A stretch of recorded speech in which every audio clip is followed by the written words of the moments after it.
Malaking kaguluhan nga po ang naganap dito sa pamilya Torrecampo nang malaman ni Marge na si Ashley ay anak ni na Paulo at Thea dahil nga 16 years nilang itinago ito, kung kaya't napakaganda ang eksena dito dahil nga po sa ginawa ni Marge dito kay Thea ay talagang pahiyang-pahiya po itong si Thea.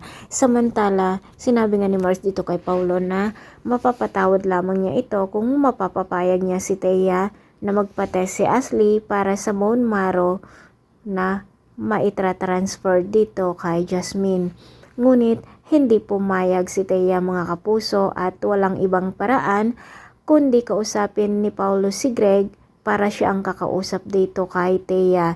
Dahil nga si Ashley ang tagapagmana ng lahat ng mga kayamanan ng mga Torrecampo, kung kaya tinakot nga ni Greg si Thea na kung hindi papayag na magpa-test si Ashley para sa donation ng bone marrow kay Jasmine ay walang mamanahin itong si Ashley. Dahil nga mukhang pera itong si Thea at para na rin sa kinabukasan ng kanyang anak na si Ashley ay sa pilitang papayag ito, mga kapuso. At sana nga po magka-match sila Ashley at Jasmine para matugunan na nga po ang karamdaman ni Jasmine dahil kawawa na nga po itong nasa ospital at hahaba pa ang kanyang buhay.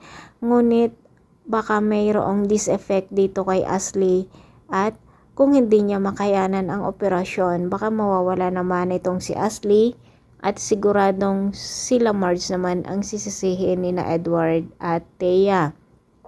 Mga kapuso, talagang kapanapanabig ang bawat eksena dito at pakatutukan po natin lagi kung ano na naman hakbang ang gagawin ni Marge para nga po dito sa katugunan o lunas ng kanyang anak na si Jasmine.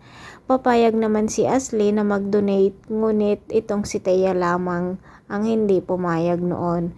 At sana nga po dahil sa pagkatakot ni Thea ay pumayag na nga rin po na magpa-test ang kanyang anak na si Ashley. Maraming salamat po mga kapuso sa walang sawang pagsubaybay. See you on my next video. God bless.